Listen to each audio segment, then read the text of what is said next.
¿Cómo se sabe la pronunciación de una lengua que ya no se habla? Esto es súper interesante. Hola, buenas tardes. Pues hay principalmente dos formas de saberlo. La primera es más lógica y la segunda, pues no. Es muy difícil reconstruir la fonética de una lengua sin escucharla. Así que si el idioma ya no se habla, es imposible saber con exactitud cómo se pronunciaba. Aunque ocurre lo mismo con la etapa anterior a cualquier lengua que todavía exista hoy. Pero has dicho que sí es posible aproximarnos a las pronunciaciones pasadas, ¿no? ¿Cuál es la forma lógica que has dicho? Pues los testimonios, o sea, textos que nos dejaron los hablantes de esas lenguas en esos momentos concretos. Pero estos testimonios pueden estar escritos en textos de todo tipo. Quiero decir, que no tienen por qué ser textos lingüísticos que hablen explícitamente de fonética. Por ejemplo, Molière, el dramaturgo francés del siglo XVII, dejó escrito en su obra El Marqués Gentilhombre lo siguiente: y la R, llevando la punta de la lengua hasta lo alto del paladar, de manera que al ser rozada por el aire que sale con fuerza, cede ante él y vuelve siempre al mismo sitio con una especie de temblor. Esto lo dice un personaje de la obra, y lo que nos está indicando es que en ese momento, o sea en el siglo XVII, la pronunciación de la grafía R era como en todas las demás lenguas romances, o sea, vibrante. Por lo tanto, ya sabemos no solamente cómo se pronunciaba la R en francés en esa época, sino también que la pronunciación característica francesa que todos conocemos, la pronunciación uvular, es posterior a ese momento. Pero hay un tipo de textos que es especialmente importante, porque juega precisamente con los sonidos, la poesía. En latín, por ejemplo, más importante que la rima era la longitud de las sílabas. En los diferentes versos se repetían las sílabas largas y cortas en la misma posición, lo que nos indica perfectamente qué vocales se pronunciaban largas y qué vocales se pronunciaban cortas. Incluso hemos podido concluir la regla exacta para saber qué vocales eran largas y qué vocales eran cortas en latín según su posición en la palabra. Y también en latín vemos que las palabras que terminan en vocal riman con las palabras que terminan en M. Y claro, esto nos indica que la M, incluso en época clásica, ya no se pronunciaba. La poesía es una herramienta súper útil para estudiar la fonética de lenguas que ya no sabemos cómo se pronunciaban. ¿Pero no había textos lingüísticos? Pues sí, claro que sí. Uno de los más famosos es el Appendix Probe, más conocido en español como el apéndice de Probo. ¿Y quién era Probo? Pues Probo era un romano preocupado por la conservación del latín estándar. Y escribió un documento maravilloso por toda la cantidad de información que nos da, en el que se dedicaba a corregir los fenómenos no normativos más comunes de la gente de su tiempo. Por ejemplo, speculum, non speculum, esto es espejo. Y ya vemos cómo la gente no estaba pronunciando las vocales átonas en el interior de palabra. O por ejemplo, auris, non auricla. De auris pasó a auriculam, que era el diminutivo. O sea que ya no se pronunciaba ni la M, ni la vocal interior, y probablemente se pronunciaba oricla, porque de aquí nos viene oreja. Y así muchos más. Aunque la verdad es que ahora se duda que Marco Valerio Probo fuera su autor, pero se ha quedado con el nombre. Así que el Appendix Probi nos daba información de cómo se pronunciaba el latín clásico, pero también de cómo estaba evolucionando. Ya, pero con lenguas como el latín o el griego es muchísimo más fácil porque hay muchísimos textos que hablan precisamente de eso. Y aún así, la cosa es complicadísima. La definición fonética de los sonidos y su clasificación es relativamente reciente. Por lo tanto, las descripciones de la antigüedad dependen de interpretaciones. Y aunque grosso modo son válidas, recuerda que se dice grosso modo y no a grosso modo. No nos valen para saber exactamente a qué se refieren. Por ejemplo, sabemos que en latín la grafía S, o sea, lo que escribimos, representaba un sonido que podemos identificar con el fonema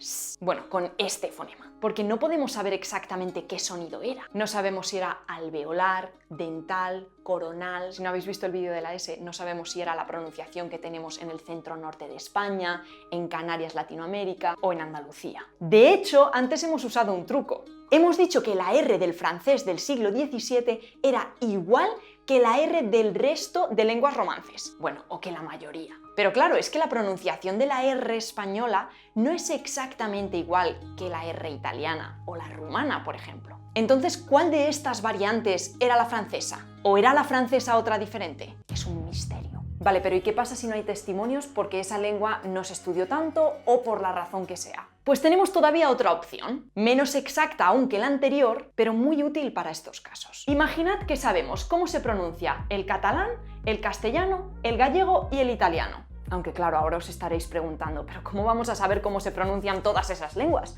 Pues muy fácil, con italki. En italki podéis reservar clases particulares de muchísimas lenguas. Muchísimas, incluso las menos conocidas. Solo tenéis que elegir la lengua que queráis. Repito, hay muchísimas lenguas, más de 150. Podéis poner el tipo de clase que más os interesa, conversación, clase normal de gramática, para preparar un examen. Elegís al profesor o al tutor que más os guste. El profesor tiene formación académica certificada y el tutor normalmente es más para hablar. Reserváis la hora que ese profesor tenga disponible y que mejor os venga a vosotros y pagáis. Pero no va por suscripción, pagáis por cada clase. Aunque bueno, si cogéis un pack, muchas veces la hora os acaba saliendo más barata. Y si el profe que has elegido pues no encaja contigo, porque a mí me puede gustar un tipo de clase y a ti no. Como no va por suscripción, podéis reservar otra clase con otro profe y muchas veces podéis reservar incluso una prueba. italki acaba de hacer 15 años, así que lleva 15 años de experiencia poniendo en contacto a profesores y estudiantes. Dicen que 19 horas de sus clases equivalen a un semestre de la universidad. Yo llevo usando italki más de 5 años para practicar inglés, italiano, alemán y ahora catalán. Y bueno, es que no hace falta que os diga que ya tengo un C2 en todas. Además, ahora por el aniversario, si hacéis clic en el link de la descripción, hay un montón de cosas nuevas y podéis ganar premios y descuentos. Y bueno, una vez que hemos reservado un montón de clases con el link de la descripción y ya sepamos cómo suenan varias lenguas de la misma familia, podríamos sacar deducciones de cómo se pronunciaba su lengua madre. Hay una regla principal. Lo que tiene la mayoría de las lenguas hijas es lo que había en la lengua madre. Esto es el método comparativo. Por ejemplo, pai, padre, pare, père, padre. Aquí tenemos la palabra padre en portugués, castellano, catalán, francés e italiano. Y vemos que todas tienen una P inicial. Pues claro, siguiendo la regla anterior, vamos a deducir que la palabra en latín también tenía una P inicial. Y comprobamos que efectivamente la palabra padre en latín era pater.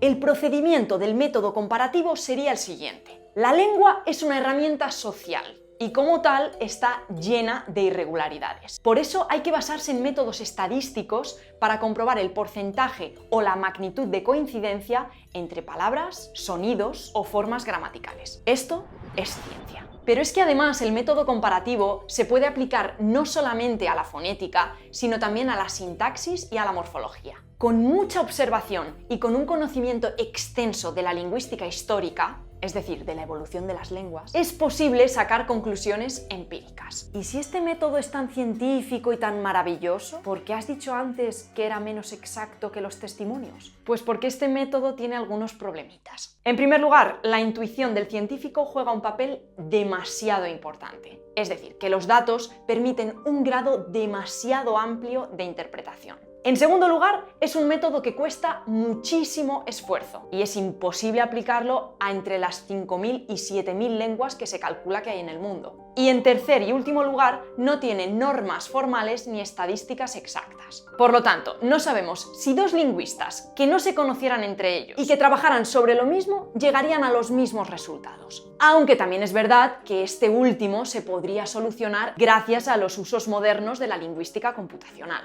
Así que como conclusión, el método comparativo puede dar ideas, aproximaciones, puede abrir caminos, pero no nos va a decir con exactitud cómo era una lengua. Y podemos hacer un ejercicio muy simple que lo demuestra. Si aplicáramos el método comparativo y su regla de lo más repetido en las lenguas romances de hoy en día, la lengua resultante sería muy diferente al latín clásico. Podría servir tal vez para un estadio muy tardío del latín. Pero también es verdad que una vez que tuviéramos ese latín tardío reconstruido, podríamos ir incluso más atrás. Y bueno, además del método comparativo entre lenguas filogenéticamente relacionadas, también existe la reconstrucción interna. Es decir, la reconstrucción de un estado previo de una lengua usando un momento particular de la misma lengua. Por lo tanto, aunque no pudiéramos reconstruir el latín clásico con las actuales lenguas romances, sí que podríamos acercarnos mucho con ese latín reconstruido con base en esas lenguas romances que hemos comparado. ¡Hala! Corto pero intenso.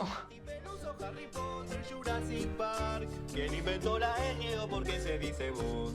Es más correcto castellano o español, porque es el agua fría o quién es vuestra merced.